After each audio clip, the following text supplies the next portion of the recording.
Alors, maintenant, on va pouvoir commencer le fameux dossier sur Noévé Graphics.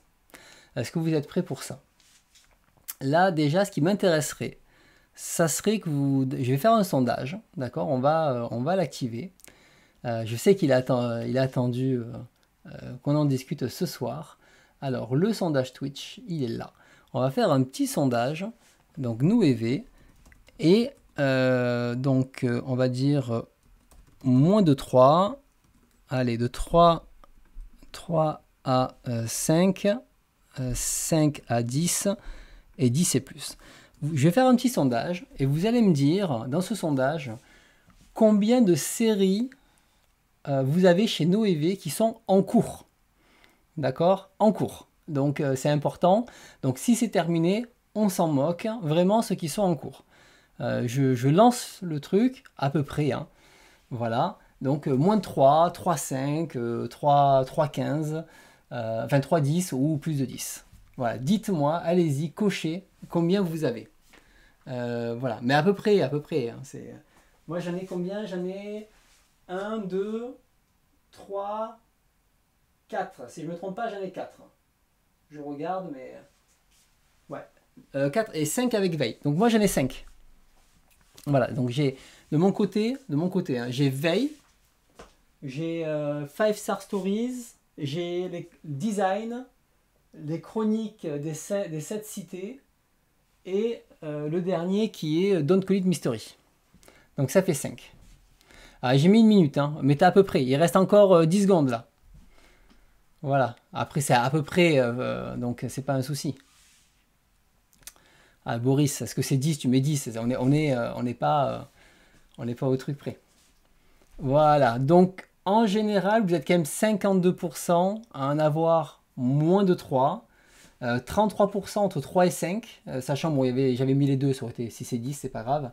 Et après, vous êtes quand même, on va dire, 15% au-dessus de 5. Donc du coup, on voit que malgré tout, vous n'avez pas tant de séries que ça en cours de ce côté-là. Donc c'est intéressant. Je pose cette question parce que vous le savez tous, si vous êtes là et que vous êtes impatient d'écouter ce que j'ai à dire, alors j'ai pas de révélation, hein, on va faire une analyse, hein, je vous le dis, hein, c'est que là ça y est, ça commence à se voir. Noévé ne donne plus de news depuis début mai. Et ça y est, on commence à avoir des vidéos qui sortent. Monsieur Manga Badass a sorti 2 vidéos dessus. Une qui revient un peu sur ça, on va en parler tout à l'heure. Et une autre qui parle des prestataires qui ne sont pas payés. Et là-dessus, plus des tweets inquiétants, des tweets qui disent là, il n'y a plus rien de prévu jusqu'à la fin de l'année, qu'est-ce qui se passe, etc. Et de plus en plus de monde commence à parler de Noévé, comme quoi ça y est, Noévé est en train de couler, c'est la faillite, et Noévé est dans le flou total, enfin le silence total, on ne sait pas ce qui se passe. Donc je me suis dit, ce qui serait intéressant, c'est qu'on refasse un petit historique de ce qui s'est passé à Noévé pour que vous puissiez avoir, on va dire, une vue de tout ce qu'ils ont pu faire et ce qu'ils ont pu annoncer, etc. Donc ça va durer un petit moment, une petite demi-heure, donc on va y aller. Alors Noévé déjà s'est lancé à la fin 2020. Donc en fin 2020, c'est le lancement et Noévé se lance. Alors j'ai pas trouvé meilleur site parce que des fois les vieilles news c'est compliqué. Il se lance avec Veille, voilà, SPOP, Robo Sapiens, Miss Nagatoro et Rent a Girlfriend. Donc ça c'était en septembre qu'il y avait l'annonce et ça allait arriver dans les trucs à venir. Et donc d'entrée, nous, on est très hypé par Veille, Robo Sapiens. Ça, c'est ce qui nous avait hypé. Et après, derrière, il y avait d'autres titres qui commençaient à être... pourquoi Nagatoro? C'est un peu... Le sujet est un peu particulier. Bon, Rent a Girlfriend, ok, pourquoi pas. Ou SPOP, du futuriste. En tout cas, on voit qu'ils sont variés. Donc là, ça y est, curiosité, un nouvel éditeur arrive, c'est génial. Bien sûr, tout le monde est curieux, on a envie, comme quand Mangetsu est arrivé, on s'intéresse de très près à ce qui va se passer. Et là, alors j'ai pas trouvé les news parce que c'était pas le but, mais là on arrive, donc on est on est en septembre, et rapidement, une première vague arrive, une vague de titres, où ils annoncent l'équivalent de 48 volumes à sortir. Donc, dans le sens où, je ne vais pas vous dire le nombre de séries, mais plutôt en volume dans lequel ils se sont engagés à sortir dans le temps. Et donc là, il y a une première vague, 48 volumes qui arrivent en septembre. Tu fais, oh, ah oui, ils y vont fort, là, direct, c'est quand même pas mal. On est en septembre, on arrive en décembre, et là, il faut une seconde vague d'annonces, puisque Noévé, quand ils annoncent, ils y vont, quoi. C'est un coup de soirée des Noévé Graph, je crois, ou Day, je sais plus comment ils appelaient ça. Et là, c'est 86 volumes de plus qu'ils annoncent. On se dit, waouh, ah ouais, on est déjà à la centaine de volumes passés, 120 volumes, ça commence à faire beaucoup. Bon, mais les mois passent. De décembre 2020, on passe en mars 2021. Et là, il y a une troisième vague avec à nouveau 42 volumes. On est à plus de 170 volumes, ce qui est quand même assez énorme. Et du coup, on commence à se dire avec les copains, ça serait peut-être intéressant de parler de Bunko et de parler dans Bunko, de faire un petit podcast sur Noévé, parce qu'en fait, on voulait se lancer en podcast et on s'est dit, pourquoi ne pas parler du nouvel éditeur, ça pourrait être intéressant. Et là, on a lancé ça et on a dit, voilà, on va parler des premiers mois d'activité de l'éditeur. Et ça nous permettait de nous tester un petit peu le podcast, le format, etc. C'était notre tout premier. Et on va faire un retour de lecture sur les premières séries qui étaient sorties, c'est-à-dire Rent a Girlfriend, Nagatoro, Robo Sapiens, Éveil. Donc là-dessus, on a refait en fait un petit peu l'histoire de Noévé dans le sens où on est allé voir qui était Bertrand Brillois, le responsable, où on voit que c'est une personne qui venait du luxe, faire des livres très luxueux, très chers, c'est un millionnaire, il est à la tête d'entreprises, etc. Donc on sent que c'est quelqu'un qui vient d'un milieu très aisé, qui a beaucoup d'argent et qui se fait un kiff en lançant un peu sa maison d'édition. Entre nous, on se disait, est-ce que Noévé n'est pas un moyen de publier, un moyen plutôt de blanchir de l'argent en disant, en rigolant, et puis avec les anneaux, est-ce que ça serait finalement peut-être pas ça, mais bon, mais ça c'était une petite plaisanterie. En tout cas, on s'est intéressé et là-dessus, on mettait des faits, mais on se posait la question en se disant, on a deux visages de Noévé, un qui est très classieux, un qui est beaucoup plus otaku. Où va nous mener le catalogue et notamment toutes ces annonces qu'ils ont fait, c'est assez surprenant. Donc là, on est en avril quand on sort le podcast. En juin, encore une nouvelle vague, la 4e avec 46 volumes de plus engagés. Ok. Et là, on arrive en décembre 2021 et on a une vague 5 qui fracasse tout et on a 208 volumes engagés. Donc waouh, c'est-à-dire qu'on a l'équivalent des 4 premières vagues d'un coup. On s'est dit mais qu'est-ce qui se passe, il y a un problème là. On ne peut pas démarrer en étant un nouvel éditeur, démarrer après le Covid. Parce que même si le manga a explosé pendant le Covid, attention, ce qui a explosé pendant le Covid, c'est les gros bangers, c'est pas les petites licences. Donc ça, il faut bien faire la différence. Le plus gros des ventes, c'est pas les petites licences, c'est pas la diversité. Et on commence à apprendre, malgré toutes ces belles annonces, on commence à apprendre que là, ils sont en train de nous dire, alors on a des pénuries de papier. Là, on est en juillet. On a des pénuries de papier, donc c'est un peu compliqué, on essaie de faire du mieux qu'on peut, etc. Patati patata. Très bien, donc ok, et c'est là où justement après ils annoncent la 5e vague, alors qu'ils ont des décalages, des retards, etc.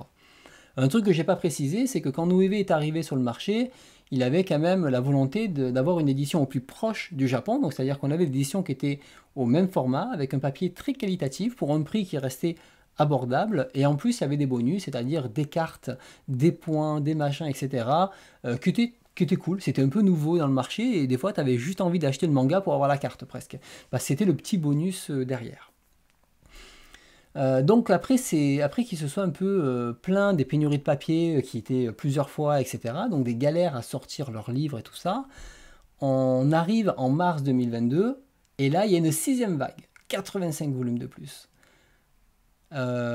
Et à la suite du même mois, 7e vague, 89 volumes de plus, c'est-à-dire que en 1 an et 3 mois, en gros, pardon, on va dire en 2 ans, d'accord, en 2 ans, ils se sont engagés sur 602 volumes. C'est énorme, donc plus de 600 volumes en l'espace là. Tu te dis, mais ils viennent d'arriver. Comment des gars peuvent sortir autant de livres d'un coup? Parce qu'il faut quand même les traduire, il faut une capacité financière pour ça. Alors Émile, bon, il est millionnaire, pourquoi pas. Il faut quand même aussi que des imprimeries puissent suivre, que les distributeurs puissent suivre, que les libraires puissent suivre. Enfin, il y a toute une chaîne derrière, il n'y a pas que. Mais c'est pas grave. En avril 2022, ils décident de lancer la collection XS. Donc cette collection à 3,95 € dans un format sans jaquette, avec quelques effets au minimum, qualité plutôt pas mal. Et donc du coup, ils commencent à sortir la collection XS. Et on se dit, bon, pourquoi pas, nous, on voyait ça un peu comme une équivalent d'édition J'ai lu de l'époque. D'ailleurs, c'est ce qu'on va mentionner après, on va y revenir. Et on se dit, bon, pourquoi pas. Par contre, ben, c'est pas des licences non plus qui étaient parlantes. Et aujourd'hui, on le sait, et c'est la preuve, c'est que les gens, ils ne regardent pas le prix. Ils regardent l'affect qu'ils ont avec la série. Vous pouvez sortir un One Piece à 30 € le volume. Vous mettez du hardcover histoire de faire passer la pilule. Tous les fans de One Piece, en tant que bons fans, vont l'acheter. Vous mettez n'importe quelle licence à 30 balles, si elle ne vous attire pas, vous ne l'achèterez pas. C'est vraiment l'affect à la licence qui est important. Donc c'est pas parce qu'on a des volumes à 4 balles, il y a la curiosité au début. Voilà. Sachant que des volumes à 4 balles, ben, ça pose aussi un problème, c'est que les libraires, ils gagnent quoi dessus? À te vendre un livre à 4 balles. Si c'est pour gagner 30 centimes, alors qu'au livre à côté, ils gagnent 1 euro, ben, pourquoi ils te vendraient ton bouquin à 4 balles au bout d'un moment? Donc il faut penser aussi à ça. Donc là, c'était un positionnement qui était assez particulier. Et en plus, bah, ils n'ont pas eu de chance avec les pénuries de papier, les augmentations de coûts et compagnie. C'était très risqué de sortir ça à ce moment-là. Alors je crois que les augmentations de coûts arrivent un tout petit peu après. Ils n'ont pas anticipé, mais bon, on n'était pas dans une période la plus stable non plus. Alors avec Bunko, on voit ça. Et on se dit, ça serait intéressant, là, après notre podcast, donc 1 an après, quasiment, de faire un petit bilan. Et donc, on a fait un petit bilan, vous vous rappelez tous de ce trade, et je peux vous assurer que ce trade, il a tourné. Il a tourné, donc il a beaucoup tourné ce trade, notamment au niveau des professionnels, je sais que ça a tourné, j'ai eu des retours là-dessus, et on explique. Et on explique en fait que là, en moins de 2 ans, l'éditeur s'est engagé à publier 600 volumes, 68 titres, et on explique un petit peu, donc je passe tout le reste. On voit les différentes vagues ici, avec cette vague énorme de la vague 5 là, qui prend toute la place. Et surtout, on essaye un petit peu de se projeter en disant, mais qu'est-ce qu'ils ont fait? En vert, vous voyez, c'est ce qu'ils ont déjà fait à ce moment-là. On se rend compte que c'est ridicule en termes de sortie. Donc, on essaye de se projeter et se dire, ben voilà, si Noévé, la ligne rouge, c'était la date où on était, en mai 2022, décide en fait d'augmenter sa production régulièrement pour arriver, on va dire, en 2024 à un plafond qui serait 144 livres, c'est-à-dire en gros 12 livres par mois, ce que fait un peu les gros éditeurs généralement, eh bien, on s'est rendu compte qu'il fallait déjà 5 ans de planning juste pour faire l'actuel. Il n'y a même pas les séries en cours avec les nouveaux volumes de ce côté-là. Donc oui, c'est moi qui ai fait tous les graphiques. Je suis très fier de tout ça. Et bon, alors bien sûr, bon, on nous a traité d'analystes du pauvre, analyste de leader price. Ça n'a pas plu à certaines personnes qu'on fasse ce trade. Hein. Vraiment, j'ai pu voir des messages un petit peu haineux en nous traitant de gros débiles. Et genre, par exemple, je sais plus, à un moment, on avait dit en moyenne, ils sortent tant de livres. Et là, on s'est fait huer parce qu'il fallait utiliser la médiane.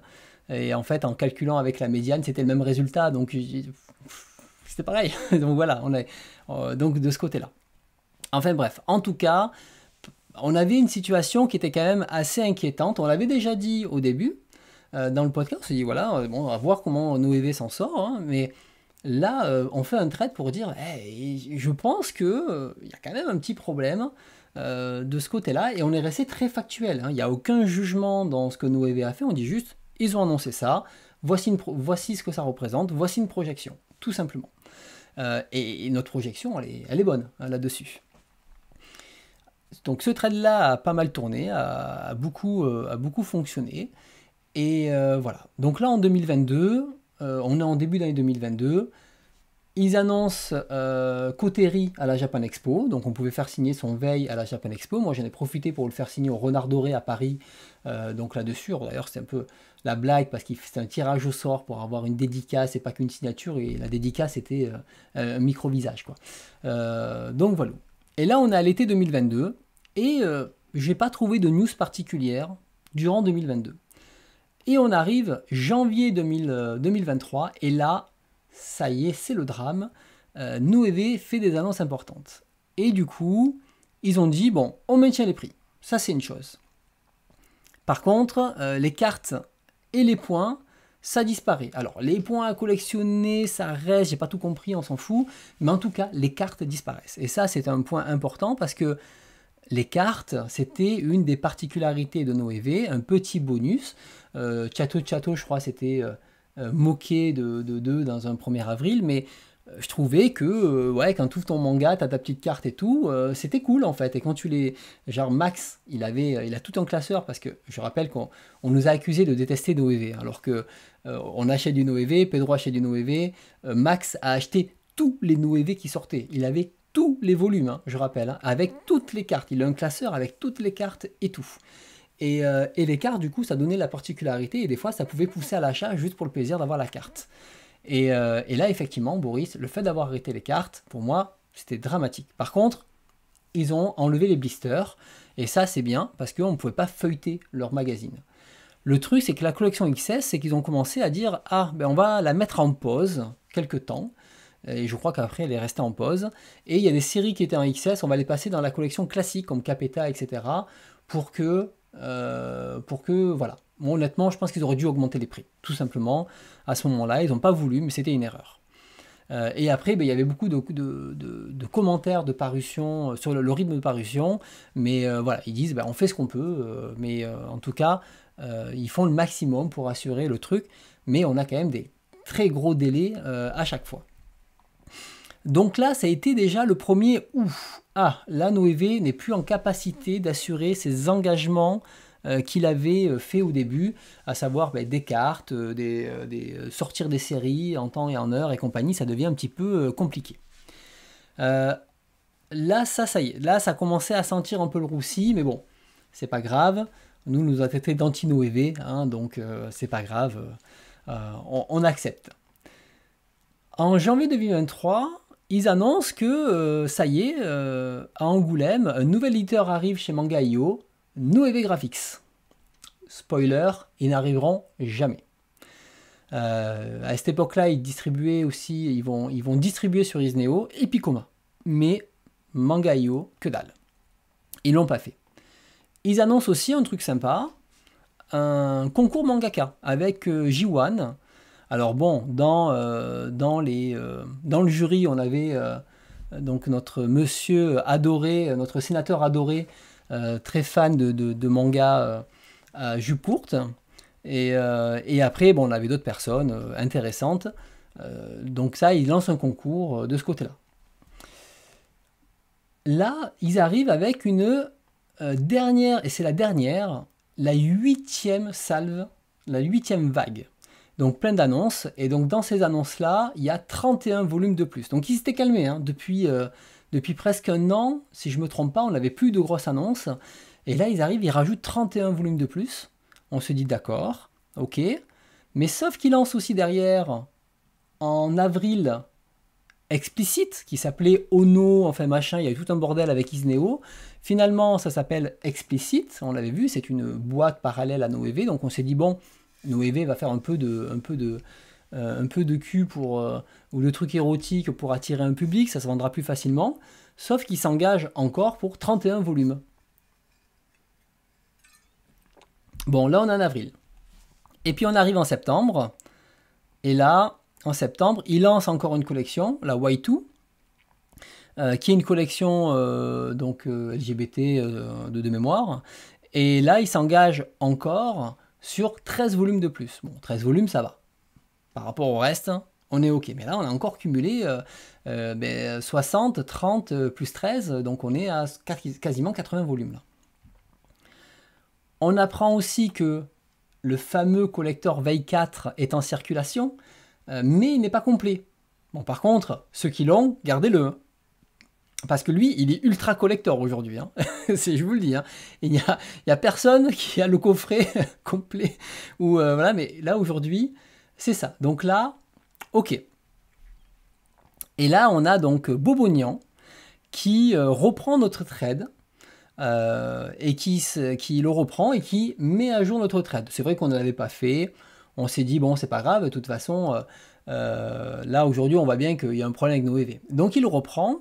Et là, ce qu'on lit, c'est que par rapport au nôtre, à notre vague à nous, j'ai calculé, j'ai repris les 6 premières vagues qu'on avait calculées en 2021, pardon. J'avais dit qu'ils avaient sorti 602 mangas au total de mémoire. Et quand je recalcule en plus, ils ont rajouté 80. Il y avait 81 volumes de plus. C'est-à-dire que ils étaient les premières vagues, toutes les séries en cours ont eu des nouveaux volumes entre-temps. Mais comme il y en a tellement, il y avait du coup 81 volumes qui se sont rajoutés à notre calcul de l'époque. Donc ça, c'est énorme. Plus les nouvelles vagues, Noévé s'est engagé en novembre 2023 à publier 762 mangas et donc 82 séries, 82 licences. Waouh!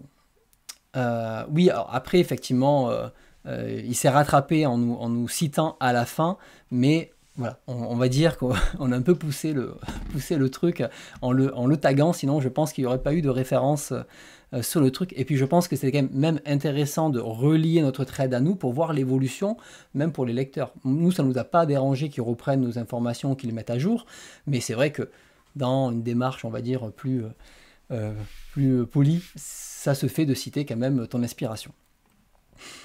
Donc là, on est en novembre, donc son trade est en novembre. Et en décembre, là, ils annoncent en fait que Noévé Graphics arrive sur Picoma. C'est là qu'arrive sur Picoma, pardon. Et donc, toutes les news, Manga.io, tout ça, sous le nez. Il n'y a plus rien. Sachant qu'en plus, je crois que c'est à ce... Non, c'est après. Donc, ils sont à Picoma en décembre.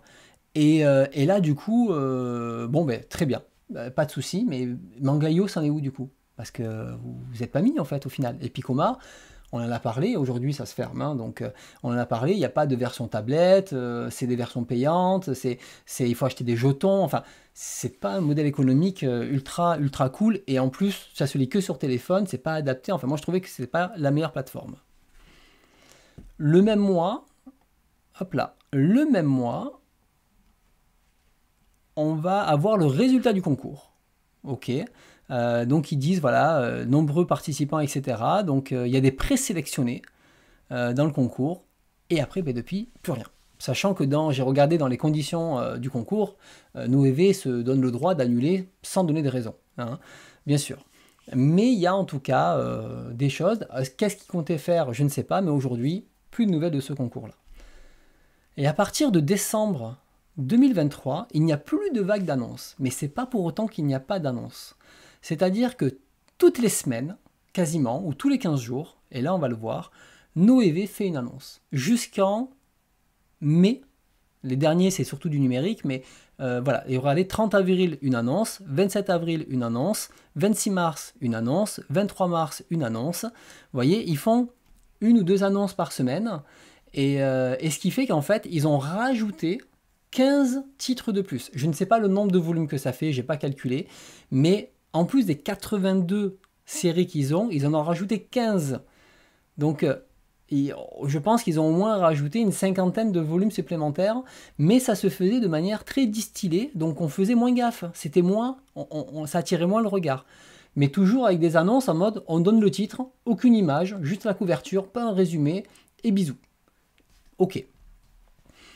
En janvier 2024, on apprend que il change de diffuseur numérique et que là, il sera temporairement indisponible sur certaines plateformes.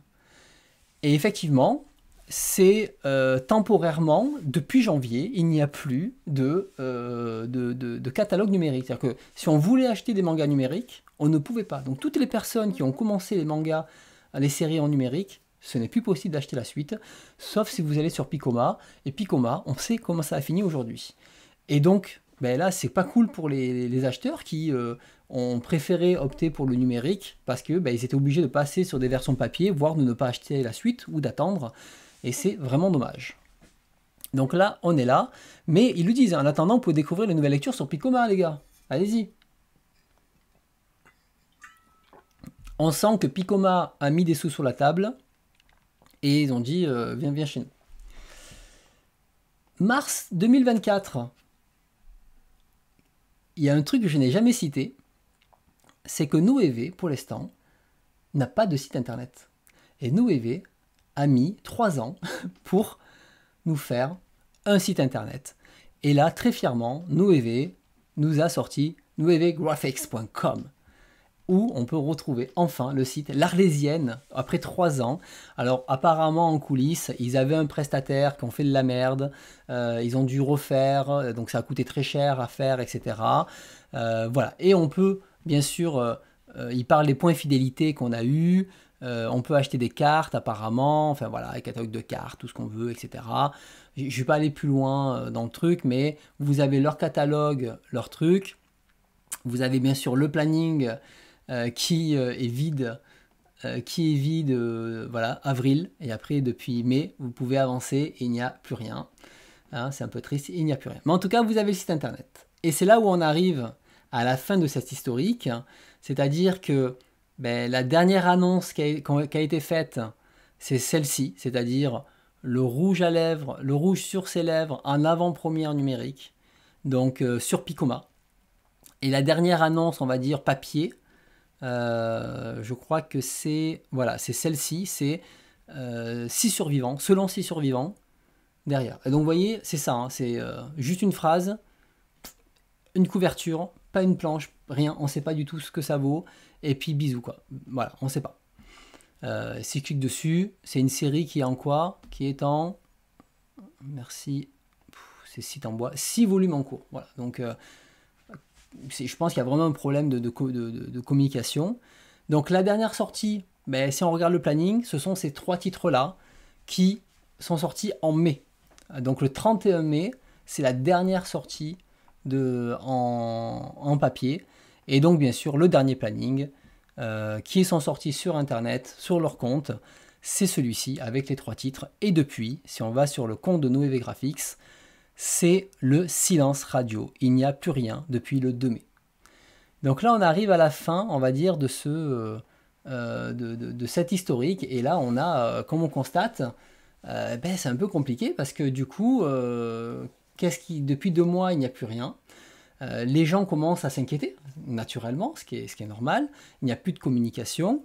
Les sorties ont été décalées, annulées. Donc si on va sur Manga Collect, tout en bas, sans sortie, il n'y a que des titres Noévé quasiment. Le planning est vide, les libraires n'ont plus rien dans le catalogue, ou du moins, s'il y a encore des choses marquées, c'est que ça n'a pas été mis à jour, on sait que ça n'arrivera pas. Et on commence à avoir des tweets non officiels sur l'état des lieux. C'est-à-dire qu'on commence à avoir des personnes, alors il y avait une autre personne aussi qui avait mentionné un truc, Aurélien par exemple, là, je viens de commander les nouveautés là, mais chez le diffuseur, et je confirme qu'il n'y a plus aucune nouveauté de prévue pour cette fin d'année. Alors après, qualité des sources, tout ça, c'est pas grave, hein, mais en tout cas, il y a des personnes qui semblent avoir des informations et qui ils disent, voilà, il n'y a plus rien qui sort en fait. Et c'est nouveauté, pas dans le sens nouveauté, nouvelle série, nouveauté sortie en général. Il y en a d'autres aussi, voilà, qui, pareil, dans le même style, qui commençaient à parler. Il y a Manga Badass qui a fait une enquête, c'est-à-dire que nous, on avait donné déjà beaucoup d'éléments dans notre podcast à l'époque, et Manga Badass a refait une enquête un peu plus poussée, puisqu'en plus ça s'est fait récemment, donc il y a beaucoup plus d'éléments que dans notre podcast, bien entendu, et qui revient sur pas mal d'éléments, pas mal de choses dessus. Je vous invite à l'écouter, ça sera un bon complément aussi à ma vidéo, puisque je ne vais pas redire Je ne vais pas redire ce que Manga Badass a dit dans cette vidéo, donc n'hésitez pas à l'écouter. Et aussi, il en a rajouté une seconde couche, c'est-à-dire, il a fait une seconde vidéo, hop, qui parle du milieu précaire des prestataires dans le monde de l'édition, mais surtout qui va parler justement des problèmes qu'il y a eu avec Noévé, donc notamment plein de prestataires qui ne sont pas payés pour le travail qu'ils ont fait et pour les traductions qu'ils ont faites. Donc voilà, donc du coup là ça rajoute en fait pas mal d'éléments d'inquiétude au niveau du grand public. On se rend compte que finalement il y a quand même peu de séries complètes chez Noévé. Je n'ai pas le nombre, hein, je ne me suis pas amusé à calculer, mais on a très peu de séries complètes. On a beaucoup de séries en cours, beaucoup de tomes 1, beaucoup allez, 2-3 tomes. Donc c'est assez inquiétant parce qu'on a un nombre important de séries en cours. Et moi le premier, c'est-à-dire que je me retrouve, comme je disais, avec 5 Star Story, où il manque une dizaine de tomes. Don't Call Me Mystery, on n'en parle même pas. Je me retrouve avec les 7 cités, où il manque un tome. Design, où il manque 2 tomes. Et Veille, où il est censé manquer un tome, le 5. Donc on se retrouve avec des séries vraiment où il ne manque pas grand-chose de ce côté-là. Alors on peut se poser, prendre un peu de recul sur la situation. Qu'est-ce qui s'est passé? Déjà, je me dis comment Noévé a fait pour obtenir 82 licences. Et attention, ça c'est ce qu'il a annoncé. C'est-à-dire qu'on ne sait pas combien il en a dans le catalogue. C'est-à-dire qu'il peut très bien avoir 100, 200 licences, 200 titres qui représentent peut-être 1500 ou 2000 titres derrière. On ne sait pas. Aujourd'hui, tout ce qu'on sait, c'est qu'il y a à peu près une centaine de licences qui a été annoncée et presque 800 titres ou 900 qui sont engagés. Donc déjà, je me pose la question, quels éditeurs japonais au pluriel sont assez idiots pour vendre autant de licences à un nouvel arrivant, aussi riche qu'il soit, aussi beau qu'il soit? Comment on peut vendre autant de licences d'un coup à quelqu'un qui n'a pas fait ses preuves? C'est-à-dire que là, je soupçonne les Japonais d'avoir senti un peu le couillon passé, je dirais, sans méchanceté, hein, mais un peu le couillon passé dans le sens où, on va pouvoir lui vendre des licences, et si ça marche pas, de toute façon, on a encaissé l'argent. Vu qu'il a déjà payé l'avance, on a encaissé l'argent, si ça marche pas de son côté, tant pis, et il nous prend plein de licences que très certainement aucun éditeur français ne voudrait. Je soupçonne un peu les Japonais à avoir fait ça, donc de ce côté-là, parce que je comprends pas comment on peut vendre autant de licences à une personne sans rien demander en retour et tout ça. Mais maintenant, c'est pas grave, ça c'est ok, parce que là on en découvre autant. Parce qu'autant on t'en vend une trentaine au début, pourquoi pas, mais après tu attends, machin. Quand t'en as une centaine en stock, il y a un problème, c'est pas possible. Après tu vends plus, quoi. Tu t'as dit non mec, d'abord rentabilise, quoi. Donc déjà j'ai l'impression que Noévé il a acheté 100 licences d'un coup pour arroser le truc.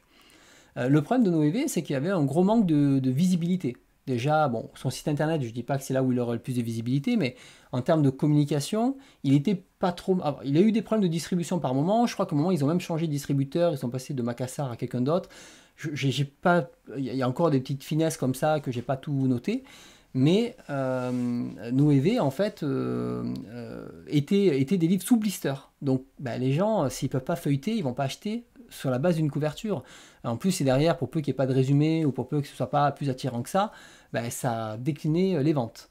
Il y a eu des problèmes de planning aléatoire. Des fois, ça sortait pas. Des sorties trop espacées. Quand on est un acheteur de série, au bout d'un moment, tu as ton volume. Si au bout de 6 mois, tu as le volume 2 qui sort, tu l'as oublié en fait.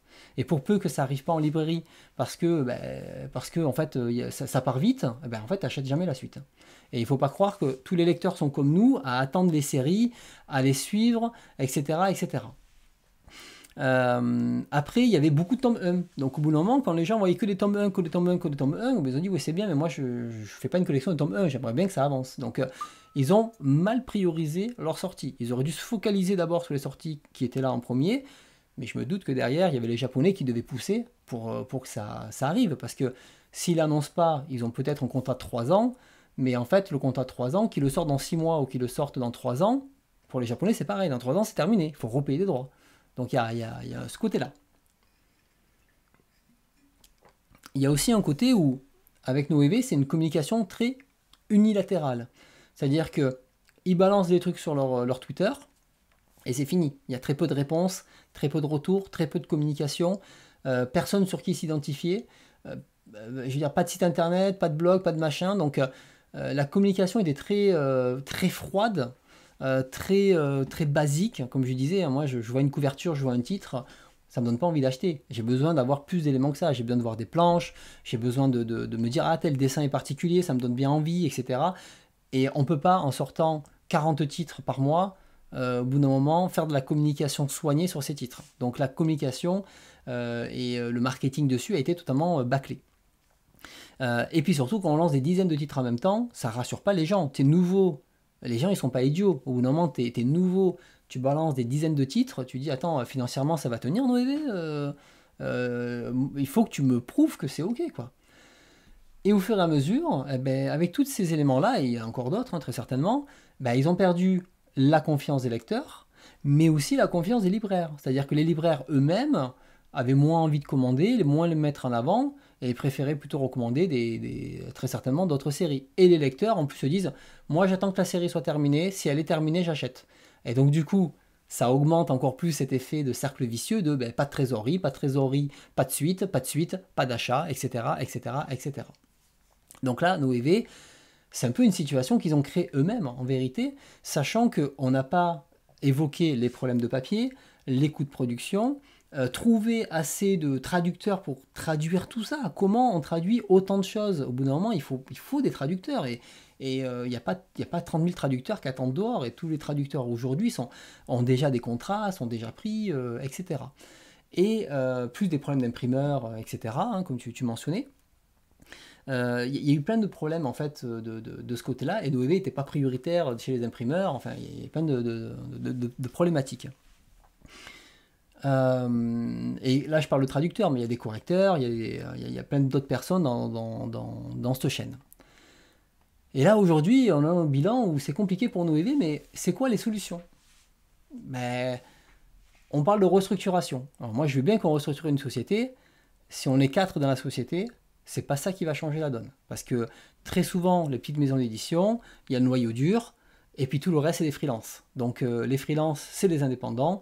S'ils sont indépendants, bah, j'ai envie de dire, ça y est, hein, ils vont pas...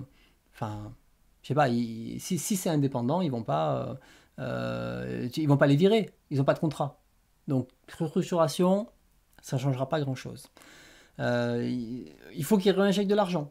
Donc je ne connais pas les finances personnelles de Monsieur Brillois, mais je crois qu'il va falloir mettre de la poche et re-injecter de l'argent dans la société pour la refaire démarrer et se focaliser sur toutes les séries en cours, toutes les séries qui peuvent terminer rapidement pour montrer au public que les séries se terminent, on est là, ça continue, vous pouvez faire confiance, vous pouvez acheter. Ok, bon maintenant, imaginons qu'il n'a pas les finances. Ben, qu'est-ce qui se passe? Un rachat. On va racheter Noévé. Ok. Alors par contre, imaginons un gros groupe rachète. Un Pika, un Glénat, un Delcourt. Comment ils font avec 100 licences d'un coup, sans avoir de grosses ventes? Les seuls qui se vendent bien, c'est des séries comme Rent a Girlfriend, Nagatoro, qui, je crois, se vendent dans les 20 000 exemplaires ou un truc comme ça. Tout le reste, c'est des ventes qui décollent pas spécialement, voire des fois catastrophiques dans la masse. Donc il n'y a aucune licence qui vraiment va propulser. Ils ont ce qui s'appelle des middle sellers, quelques-uns, mais à l'échelle d'un gros éditeur, ça reste un middle seller, quoi. C'est pas un best-seller. Pour eux, c'est un best-seller, mais c'est un middle seller à l'échelle d'un gros éditeur. Donc clairement, et l'argent qu'il faudrait mettre dessus, c'est compliqué. Et en plus, il faudrait renégocier tous les droits au Japon. Il y a plusieurs éditeurs, ça serait ultra compliqué. Ouais, ça serait ultra compliqué de faire ça. Et derrière, la reprise, parce que c'est bien de reprendre, mais du coup, le volume 4, tu mets ton logo et les 3 premiers, tu laisses Noévé, et puis après, tu continues. Vous doutez bien qu'un nouvel éditeur, il aura envie de reprendre la série depuis le début. Donc, à reprendre la série, autant la racheter. C'est plus simple. C'est réglé. Donc là, il y a un truc qui est là. Après, on pourrait se dire, ah ben Noévé, il pourrait revendre des licences. Ouais, en fait, c'est compliqué, parce que ça veut dire qu'ils doivent négocier avec le Japon, soit une sorte de sous-location de la licence et devenir distributeur de la licence en Europe et de passer par un autre éditeur, donc toutes les licences qui leur restent en stock, soit il faut que directement il y a une négociation avec l'éditeur japonais, et imaginez le travail que ça va faire à l'éditeur japonais, et au moment il va dire mec, pour des licences qui me rapportent rien, j'en ai rien à foutre en fait. Moi j'ai déjà touché mon pognon, donc soit vous me faites une offre et vous me dites combien vous me payez pour ça, soit on arrête. Mais les discussions vont couper court. Après, on pourrait se dire, ah ben attends, Noévé lui-même se découpe, il crée des sous-structures, et en fait, il rattache ses licences à des structures, très certainement rattachées à des éditeurs, et, au Japon, et il propose aux éditeurs français de racheter des blocs de licences par éditeur. Et donc du coup, il crée des structures à chaque fois pour revendre cette structure là. Donc la structure rachète les droits et les droits sont rachetés par le... Enfin, et l'entreprise rachète cette boîte. Je pense que un montage financier, ça va se faire. Vous imaginez la quantité de paperasse qu'il faut faire pour faire ça? C'est incroyable. On est en France, hein, on n'est pas dans les autres pays. En France, si tu veux juste changer un truc, il te faut 8 papiers pour juste acheter du PQ. Au bout d'un moment, laisse tomber quoi. Donc là, c'est compliqué. Dernière solution, la faillite. Voilà. Eh bien, bisous. Et puis, à la prochaine. C'est tout. Il n'y a pas plus. Donc, soit il remet de l'argent, soit il arrive à revendre des licences, soit il arrive à se faire racheter. Donc, quand on dit revendre les licences, découpage, pas découpage, on s'en fout. Soit il arrive à se faire racheter dans le global, soit il fait faillite. Il y a 4 scénarios. Lequel est le plus probable?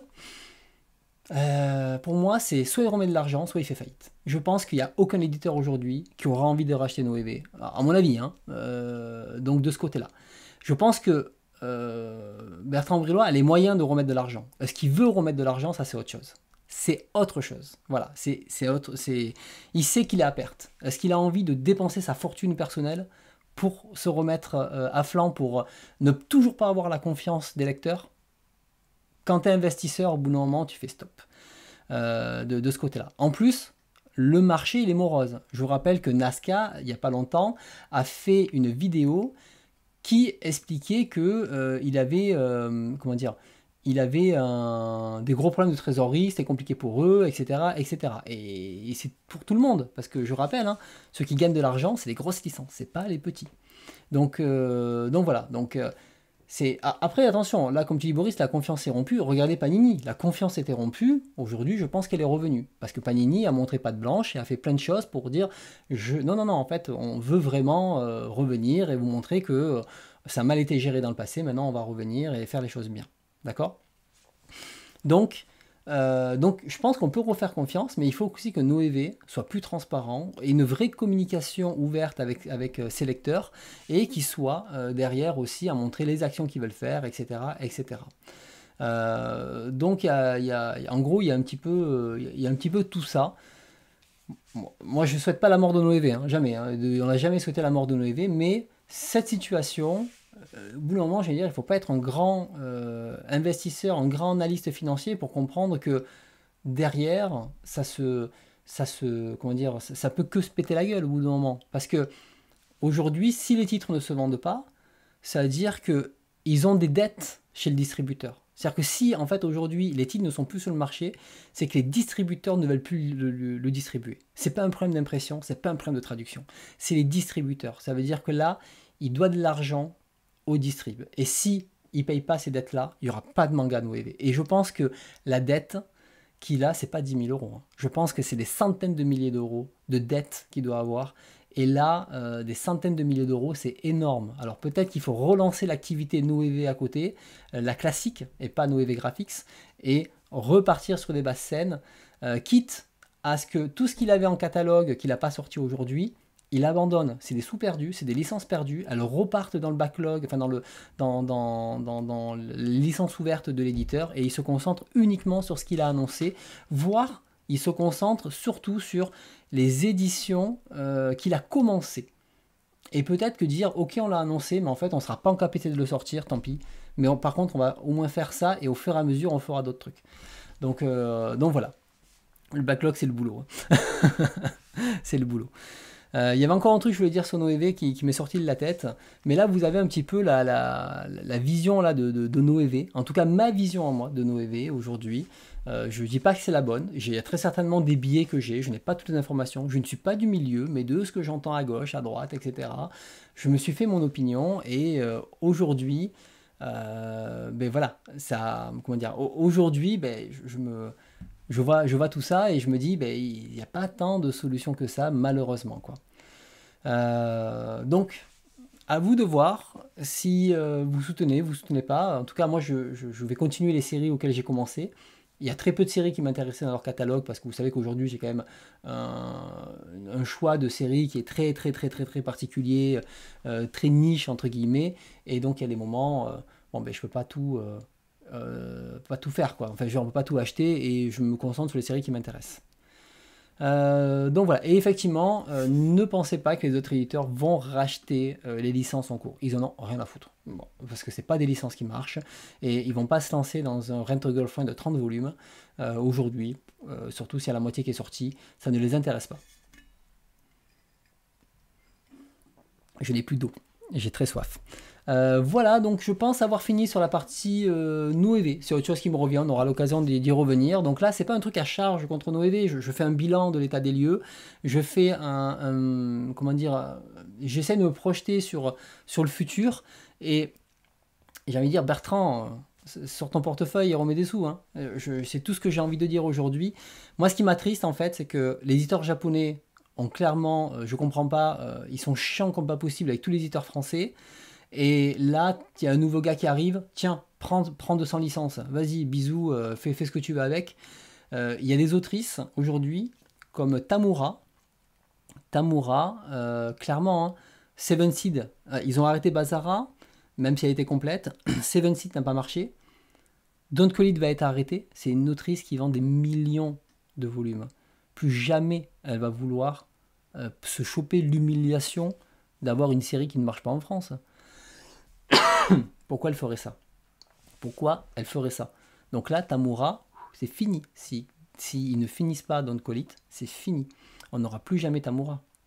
Donc moi, c'est ça que je vois en fait, c'est que là, on a des auteurs comme ça qui vont, peut-être on n'aura plus, tu vois, parce que en fait, ils ont grillé l'auteur entre guillemets. Ils auront une série en cours. En tout cas, la série là, elle est grillée, et certains, ils vont être vexés de travailler avec ça, quoi.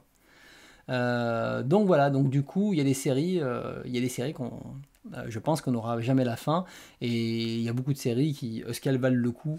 Je sais pas. Par contre, ça veut pas dire qu'il y aura des auteurs qui iront chez d'autres, mais il y en a d'autres comme Tamura où c'est un peu le dernier espoir. Et moi, un éditeur japonais qui a donné Tamura à un nouvel éditeur comme ça, pour une série en plus où on ne sait pas le nombre de volumes, et ça cartonne au Japon, ça va être très long, c'est pas professionnel en fait. Ce n'est pas professionnel. Donc je pense qu'il y a eu un gros chèque sur la table qui a réglé toutes les questions de logique. Je pense qu'il y a eu un gros achat. Et je pense que Noévé au début était parti du principe de se faire racheter. Je pense qu'il y avait un côté, le manga ça se vend bien, ça cartonne, on va y aller, on va se faire racheter.